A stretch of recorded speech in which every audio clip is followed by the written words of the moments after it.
Colonel Oladipo was a man whose fortune seemed limitless. Owner of several companies ranging from real estate to technology, he was admired, envied, and even feared in the business world. But for those who knew him intimately, there was something that not even the brightness of his wealth could hide, a deep insecurity about love. Colonel had grown up in poverty, in a small village in the interior of Nigeria. He knew what it was like to go hungry, what it was to wish for a better life, and he swore to himself, as a boy, that he would get out of that situation. Decades later, he had made good on his promise, and with interest. However, the feeling of being loved only for what he could offer never completely left him. His marriage to Amara, 5 years earlier, seemed like a fairy tale. She was beautiful, polite, and always knew what to say. For everyone around, the two formed the perfect couple. But Colonel began to notice things that bothered him. Amara seemed to spend money with an ease that he thought excessive. Her social networks were full of photos of luxurious trips and designer clothes. And then came the rumors, whispered at dinners and social gatherings. Colonel, you're lucky, but you never know. Love and money are sometimes confused. A colleague told him with an insinuating smile. These words kept echoing in his mind. Did Amara love him for the man he was, or for what he could provide? He tried to forget, but doubt grew like a silent poison. He remembered times when Amara seemed distant, as if she was physically present, but with her mind elsewhere. Were they signs of dissatisfaction? One night, sitting in the office of his mansion, surrounded by walls of books he barely touched, Colonel was seized by a restlessness that prevented him from sleeping. He knew that doubt was destroying the peace of his mind. He needed answers. If she loves me, she will stay with me even if everything falls apart, he thought. But how to test this without jeopardizing your position as a billionaire? It was then that in the silence of the room, the idea occurred to him. He would pretend to be severely paralyzed. He believed that by feigning a condition that would make him dependent, he would discover the truth about his wife's character. Colonel knew this seemed extreme, but his need to know the truth outweighed any other consideration. He made a few calls the next day, and with his influence and resources, he was able to hire a private doctor to help him with the plan. The idea was simple. The doctor would tell Amara that Colonel had suffered a stroke that had left him paralyzed from the waist down. He would have to use a wheelchair. He would need daily care, and his life as an active and independent billionaire would supposedly be ruined. Are you sure you want to do that, Mr. Oladipo? The doctor asked hesitantly. Absolutely. I need to know if my wife loves me for who I am, or by what I have. Colonel planned every detail. He would be absent from work, hire assistants to help him, and live as a dependent man for months if necessary. Amara would have had no way of knowing that everything was staged. As the plan was being drawn, Colonel began to think about his wife's possible reaction. Would she support him, or would he look for a way to escape? He knew that the emotional risk was high, but he justified his decision as necessary. The night before he began the plan, Colonel sat on his bed, watching Amara sleep soundly. He felt a tightness in his chest. What if he discovered something you'd rather not know? Was he prepared for the truth? Whatever it was, he was about to open the door to something that might be impossible closed. The sun had barely risen when Colonel began his bold plan. He faked a collapse in the bathroom as he prepared for the day. Amara, hearing the sound of breaking glass, ran to help him, finding him lying on the floor, with his face showing pain and confusion. "Colonel, what happened?" she shouted, kneeling next to him. "I can't move. My legs," he murmured, with a performance worthy of an award-winning actor. Amara panicked. She immediately called the doctor Colonel had previously hired, following exactly the agreed script. In less than an hour, the man arrived, pretending to perform tests and explaining that Colonel had suffered a stroke that had compromised the nerves in his lower body. He will be paralyzed from the waist down, at least indefinitely, the doctor said in a grave tone that seemed very convincing. Colonel watched Amara out of the corner of his eye, waiting for her reaction. She brought her hands to her face, clearly shaken. "Is this serious? Will he never walk again?" His voice trembled. "We can't say for sure, but he will need intensive care and adaptation. It will be a big change for everyone." Colonel, for his part, remained silent, pretending to be stunned. But inside, he analyzed every detail, Amara's expression, the intensity of her concern, and even the tone of her voice. In the days that followed, Colonel completely immersed himself in his role. He moved around in a wheelchair, pretending to need help with even the simplest tasks, such as dressing or feeding. Amara seemed to take on the role of caregiver in a natural way, but Colonel couldn't decide if it was out of love or obligation. he started testing small things. Sometimes he called her repeatedly, asking for help with trivial situations. One night, while she was watching her favorite television series, he asked her to help him fix the pillow. Amara complied with the request without complaint, but Connell noticed something, the way she pursed her lips, as if she were holding back her frustration. In addition, there were subtle changes in his routine. Amara started going out more often, saying she needed to de-stress or visit friends. Connell began to wonder if she was using these outlets as an escape from the new weight he represented. Weeks passed, and to intensify the test, Connell began making financial cuts. He told Amara that his affairs were being run from a distance, and that without his direct supervision, they were facing financial problems. He canceled lavish trips and limited credit cards, claiming he needed money to pay for medical expenses. Amara accepted the new reality with apparent calmness, but Connell noticed a change in her behavior. She no longer looked at him the same way, and although she still cared for him, she had lost the sparkle in his eyes that he loved. "How are you, my love?" he asked one night as she adjusted her wheelchair. "I'm fine, Connell. Just tired, very tired." Connell felt a pinch in his heart. Was it genuine fatigue, or the first clue that she was giving up? He needed to take the plan to the next level. It was then that he introduced a new element to the test. A young, attractive physiotherapist named Idris, hired to help him regain movement. Idris was friendly, charming, and clearly interested in Amara, something Connell had carefully planned. He wanted to see how far his wife would go when faced with the possibility of an escape. In the first physiotherapy sessions, Connell carefully observed the interactions between Idris and Amara. The physiotherapist was attentive, always making jokes to lighten the atmosphere. Amara laughed, something she hadn't done in weeks, and Connell felt a twinge of jealousy he didn't expect. One night, while Idris was putting away the equipment after a session, Connell heard Amara praise him. "You're very dedicated, Idris. Connell is lucky to have someone like you." "Thank you, Mrs. Amara. But honestly, I'm lucky to be able to work here," Idris replied, smiling so that Connell thought it was a little excessive. Connell knew the decisive moment was near. All she needed was patience to see how far Amara would go. He felt the weight of his own actions, but he couldn't give up now. After all, he was about to find out if his wife's love was real or an illusion. Connell was playing with fire, but the truth he feared so much was about to reveal itself in a more painful way than he could have ever imagined. As the days passed, Connell began to notice that the environment in the house was changing. The mansion, once teeming with life, now seemed stuffy, almost oppressive. He noticed it in small details, like the silence in the hallways or the sound of Amara's footsteps echoing through the living room. Despite her effort to keep up appearances, she seemed distant, almost as if she was trapped in a place that was no longer the same. Connell, observant as ever, began to study his wife's habits even more closely. She still took care of him, but she did it with an almost mechanical efficiency. There were no more affectionate words of encouragement or the small gestures that once showed genuine affection. There were times when Amara would stop and stare into the void for a few seconds before continuing any task, as if she were calculating every move. One afternoon, while she was organizing documents in Connell's office, he broke his silence. "You've been busy lately," she commented, trying to sound casual.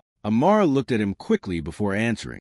"Yes, there's a lot going on. I try to keep everything in order." "Do you really? Or are you running away from something?" Connell asked, leaving the doubt in the air. She paused, staring at him for a moment longer than usual. He could feel the tension building, but instead of confronting him, she just sighed. "Connell, that's not easy for me either. I'm doing my best, but..." She hesitated, as if she was choosing her words carefully. "I just need some time to breathe." While the answer wasn't completely unexpected, it was like a needle piercing the facade that Amara had been maintaining. Connell said nothing more, but that exchange was etched in his mind. That same night, Connell decided to observe a little more. As he pretended to be asleep in the living room, he noticed how Amara spent more time on her phone than usual. She typed messages quickly, sometimes smiling slightly at the screen. Curious, but not wanting to arouse suspicion, he kept silent and mentally wrote down the times when this happened. On the other side, Amara seemed to be dealing with a burden that grew by the day. Caring for Connell, managing the household finances, and dealing with the sudden transformation in his life had consumed his energy. But there was something more. Connell began to notice that his departures had become more frequent, with increasingly vague justifications. "I need to go out to sort things out," she said, as she put on her coat. "What things? May I help you?" Connell asked, testing his reaction. "No big deal. It's just Something I need to do on my own. She left before he could insist. Kunal felt his heart tighten. There was something in his voice, a mixture of haste and discomfort, that made him uneasy. Days later, Amara returned from one of these outings with a different sparkle in her eye. She looked lighter, almost excited, and Kunal couldn't help but notice a change. He tried to strike up conversation, but she quickly deflected, saying she was tired and needed a shower. Kunal knew that this was not just any answer. Something was going on, and he needed to find out what. It was during this period that Idris began to play an even bigger role in the house. During the physical therapy session, Kunal noticed that Amara was more comfortable when Idris was around. The physiotherapist was always courteous, making jokes and bringing lightness to the environment. One day, during a conversation on the terrace, Idris said something that caught Kunal's attention. "Mr. Oladipo, Mrs. Amara has been incredible. Few people would have the strength she has shown." Kunal just nodded, but the word stayed in his mind. Could it be that Idris was just praising, or was there something more there? That same week, Kunal noticed a pattern. When Idris finished the sessions, he often stayed a little longer in the house, helping Amara with tasks that, technically, were not part of his job. He would accompany her to the garden to water the plants or help with boxes in the office. Amara seemed grateful, and Kunal began to wonder if the physical therapist was becoming more than just a dedicated professional. One night, while Amara was preparing dinner, Kunal took advantage of a moment of vulnerability to ask, "Amara, are you happy?" She stopped in the middle of a movement and looked at him. "Happy? What do you mean by that? I want to know if you still feel complete with me, with all this." Amara hesitated before answering. "I don't know, Kunal. Everything changed so suddenly. It's not easy to see the person you love go through this." While the answer seemed sincere, it was also vague enough to make Kunal even more uneasy. He knew that the moment of truth was near, but he also knew that the answer he was seeking might be harder to hear than he imagined. Kunal's psychological game was beginning to test not only Amara, but also himself, and for the first time, he began to doubt whether he was ready for what was to come next. The days of built-up tension reached their apex when Idris, the young physiotherapist, became an even more constant presence in Amara and Kunal's lives. He was attentive, always willing to help, and knew how to transform the heavy atmosphere of the house into something lighter. For Kunal, this presence became increasingly difficult to ignore. He realized that Idris was becoming the kind of emotional support that he, purposely or not, had ceased to be for Amara. The situation took another turn on a quiet afternoon when Idris arrived early for a physiotherapy session. He brought with him a small bouquet of flowers, claiming they were to brighten up the house. Kunal watched in the living room as Amara greeted the gesture with a smile he hadn't seen in weeks. "You didn't have to do that, Idris, but thank you, they're beautiful," Amara said, holding the flowers and smelling them. "I thought it would be good to bring a little color to your day, especially for you, who've been so strong," Idris replied with a friendly smile. Kunal, from his wheelchair, felt his chest tighten. He knew that Idris hadn't done anything overtly inappropriate, but the gesture felt too intimate. Amara placed the flowers in a vase in the kitchen, and the sound of light laughter between the two echoed through the house as they talked about trivial things. Later during the session, Idris proposed a new exercise that required Amara's help to stabilize Kunal as he moved. It was a simple exercise, but the closeness between the two bothered Kunal deeply. He felt that, more than working on his rehabilitation, Idris was cultivating a kind of complicity with his wife. After the session ended, Idris stayed to help Amara organize some things in the office. Kunal watched everything from a distance, pretending to be engrossed in a book. He saw Amara laughing at something Idris said, as the two worked together with a lightness that seemed to completely exclude him. Later that night, Kunal decided to test the limits. During dinner, he addressed the subject indirectly. "You and Idris seem to be getting along very well," he commented, as he stirred the food with his fork. Amara looked up, a little surprised by the remark. "He has been very helpful. He's doing a great job of helping you." "Kunal, I'm not talking about work. I'm talking about how you understand each other. He seems very interested in your well-being." Amara frowned, confused. "He is a good professional. Is that it? Are you hinting at something?" Kunal shook his head, keeping his tone calm. "No, I'm just watching. It seems like he makes you smile more than I do lately." Amara put the cutlery on the table and sighed. "Kunal, it's not easy to deal with all this. Idris has been an escape, not in the sense you're thinking, but someone who brings a little bit of levity. You don't know how much I need it." The answer, while seemingly honest, bothered Kunal deeply. For the first time, he felt that he was losing control of the situation. In the following days, Amara began to leave the house even more. Kunnel, curious and suspicious, asked Say to follow her discreetly on one of these outings. When Say came back with the answer, Kunnel was surprised. She met up with Idris in a cafe. Sir, they seemed to be talking, nothing more. Just talking? Kunnel asked, almost incredulous. Yes, but it was a private meeting. They chose a table in the back, away from anyone who could hear. Kunnel felt his anger growing, but he held back. He knew he needed more information before jumping to conclusions. However, the doubt began to eat away at him even more intensely. Days later, while Amar was away, Kunnel called Idris for a private conversation. He wanted to observe how the physiotherapist would react under pressure. Idris, you've done an excellent job, and I thank you for that, Kunnel began in a friendly but serious tone. It's a pleasure to help you, Mr. Oladipo. Kunnel paused, carefully evaluating the next words. You've been spending a lot of time with my wife, too. She's been saying good things about you. Idris looked calm, but Kunnel noticed a brief moment of hesitation in his expression. I try to help where I can. I know the situation is difficult for her, too. Kunnel nodded slowly, but said nothing more. He knew that Idris would not admit anything directly, but that brief hesitation confirmed his suspicions. Something was happening, even if it was only on the emotional plane. That night, while Amara slept, Kunnel stayed awake, reflecting on everything. He had created the situation to test his wife, but now he felt trapped in the game itself. He wanted answers, but he also feared getting them. He was on edge, and he knew that the moment of truth was fast approaching. The question was no longer just about Amara.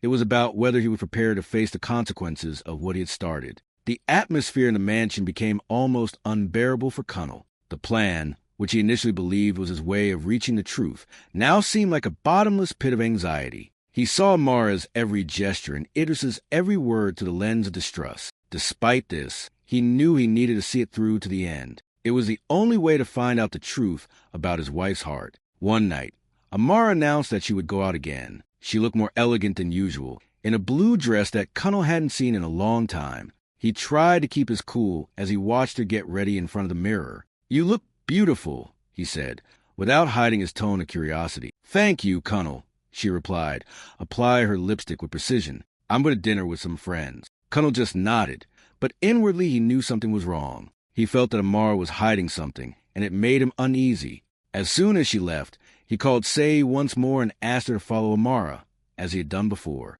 While waiting for news, Kunnel was alone in the living room, surrounded by the silence of the mansion. He reflected on how his life had come to this point. On the one hand, he desperately wanted to believe that Amara was sincere, that she loved him regardless of his conditions. But on the other hand, he knew that his actions had created a chasm between them. Hours later, Say returned with the confirmation Kunnel feared to hear. Sir, she went to a restaurant, but she wasn't with friends. She was with Idris. Kunnel felt his stomach turn, although he was already suspicious. Hearing it in words hit him like a blow. They looked intimate?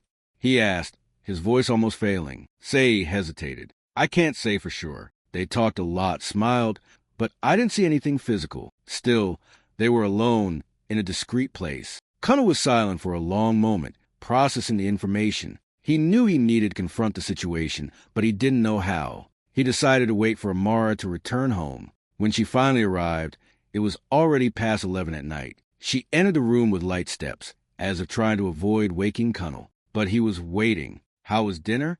He asked, his voice charged with forced calm. Amara stopped, surprised to find him awake. It was good. I needed some time with the girls. Kunnel stared at her for a few seconds before answering. I didn't know Idris was part of your circle of friends. Amara's face changed immediately. She turned pale, and the silence that followed seemed endless. Are you following me, Kunnel? She asked in a low but accusatory voice. I don't need to follow you to realize what's going on. Amara, you've gone out to find Idris, and I'm not going to pretend that it doesn't mean something. Amara let out a long sigh, sitting down in a nearby chair. Kunnel, that's not what you're thinking. Idris has just been someone I can talk to, someone who listens to me, because you haven't been doing it. So it's my fault? Kunnel retorted, his voice rising slightly. I've become paralyzed, Amara. My world has been turned upside down, and you mean I didn't listen to you? She looked at him with a mixture of frustration and sadness. It's not about your condition. It's about how you close yourself off to me. From the moment that happened, you stopped trusting me. I felt it, even before I realized how much you were testing me. Cunnel froze. This was the first time Amara had hinted that she knew what he was doing. Testing. What do you mean by that? He asked, trying to sound convincing. Do you think I didn't notice? You have put me in situations to measure my patience, my loyalty, as if I were an experiment. Idris is only here because you wanted him to be. Or do you think I didn't notice how you encouraged him to approach me? Cunnel felt the weight of truth fall on him. Amara knew everything. Then why did you keep going? Why did you accept all this? He asked, finally letting his anger and despair show. Because I wanted to prove to you that I love you, Cunnel. That it doesn't matter if you're in a wheelchair or standing. I chose you. But now I see that nothing I do will be enough, because you've already decided that you can't trust me. Amara got up and walked to the door of the room. I've never cheated on you. Not with Idris. Not with anyone else. But what you did, what you created here, it's something I don't know if I can forgive. Cunnel called to her, but she had already closed the door. He stood alone in the room, staring into the void, with the weight of his decisions finally catching up with him. He had initiated this plan to test Amara's love, but in the process, he destroyed the foundation of trust that underpinned their relationship. For the first time, Cunnel realized that the real test wasn't Amara's. It was his own. Now, he had to decide how to rebuild what he had broken, or accept that it might be too late. The dawn seemed endless for Cunnel. He remained in the room, motionless, both physically and emotionally. For the first time since the beginning of his plan, he felt completely alone. The sound of the clock on the wall echoed every second, as if to remind him of the time he had wasted feeding his distrust. Cunnel closed his eyes and began to revisit every decision that led him to that moment. He remembered the day he decided to put the plan into practice. At the time, everything seemed logical. He believed he needed to protect his heart and his wealth from possible betrayal. But now, sitting there, he realized that the real problem was never Amara. The problem has always been him. Cunnel has always been afraid of being vulnerable. He grew up in an environment where love was conditioned on sacrifice and suffering. Even with all his fortune, he never managed to erase the feeling that the affection of the people around him was directly linked to what he could offer. This belief had shaped all of their interactions, and now it had threatened to destroy the most important relationship of their life. Dawn came slowly, with shy rays of light streaming into the mansion's huge windows. Cunnel realized he needed to act. He knew he couldn't undo what he'd already done, but he could try to right his mistake before it was too late. When the clock struck 7 a.m., he asked Say to call Idris and asked him to come to the mansion. Cunnel also prepared a special breakfast for Amara, something he hadn't done since the early years of marriage. With the help of one of the maids, he set up a table with her favorite foods, fresh breads, tropical fruits, and natural juice. Shortly after, Amara went downstairs. Her face was tired. Her eyes showed that she had cried. When she saw the table set, her expression was one of surprise, but also of caution. "What's that, Cunnel?" she asked, without hiding her tone of distrust. "I need to talk to you, Amara, and this time I want to be completely honest." She hesitated before sitting down, but remained silent. Cunnel took a deep breath, feeling the weight of what he was about to say. "I made a mistake, Amara. I made a terrible mistake, and I need you to know that I don't expect you to forgive me immediately, maybe never. But you deserve to hear the truth." He began to explain everything from the origin of his insecurities to the plan he had devised. He talked about how much he feared that her love was based on his wealth, and how it led him to make impulsive decisions. As he spoke, Amara listened attentively, without interrupting him. When he finished, silence took over the room. Amara looked away for a moment, seeming to digest everything she had heard. "So all this time, did you test me, as if I were an object of study?" she asked, her voice firm but calm. Cunnel nodded, feeling the shame rise up his spine. "Yes, and it was a mistake. I realize that now. What I did was disrespectful and unfair to you, and because of that, I almost destroyed what we have." Amara sighed, rubbing her temples as if trying to lighten the weight of the conversation. "Cunnel, I always knew you had your insecurity, but I never imagined that you would put me in this kind of situation. I love you, but what did you do?" It hurt something deep inside me. Before he could answer, Idris arrived at the mansion as requested by Say. Amara looked surprised at the physiotherapist's entrance, and Cunnel took the moment to clarify everything. "Idris, I need your help to sort something out," Cunnel began, as the physiotherapist approached. "I need you to tell the truth about what happened between you and my wife." Idris, confused, looked at Amara before answering. Mr. Oladipo, with all due respect, there was nothing. I never exceeded the limits of my role here. Mrs. Amara has always been respectful, and all I have done is offer support in difficult times. Amara looked at Cunnel, her eyes filled with tears. I told you, Cunnel, there was never betrayal. You doubted me, but the truth has always been here. Cunnel felt the weight of Idris's and Amara's words. Everything he had done up to that point was nothing more than a projection of his own insecurity. He thanked Idris and asked him to leave before turning his attention to Amara. I know I hurt you deeply, and I don't know how to make amends, Cunnel said, his voice cracking. But if you give me another chance, I promise to work to be a better man. Not just for you, but for us. Amara remained silent for a long time. Finally, she stood up and said, Cunnel, I don't know if I can give you an answer right now. This is something that will take time to heal. But if you really want to change, show it with actions, not words. She retreated to the bedroom, leaving Cunnel alone in the living room once more. But this time he didn't feel despair. Instead, he felt a small spark of hope. The real test was not Amara's love. It was Cunnel's ability to face his own flaws and grow. Sometimes the biggest challenge is not testing others, but looking in the mirror and recognizing our own limitations. Trust is like a bridge, fragile but rebuildable if there is genuine commitment. How many times do we let our insecurities destroy what we value most? Cunnel discovered that true strength lies not in testing others, but in facing oneself. And you, are you prepared to trust more, love without fear, and overcome your own doubts? Remember, trust is an act of courage. If this story touched you, subscribe to the channel for more inspiring content like this. Leave your like and share it with those who need to reflect on the power of trust. Comment below, what would be your choice in Cunnel's place?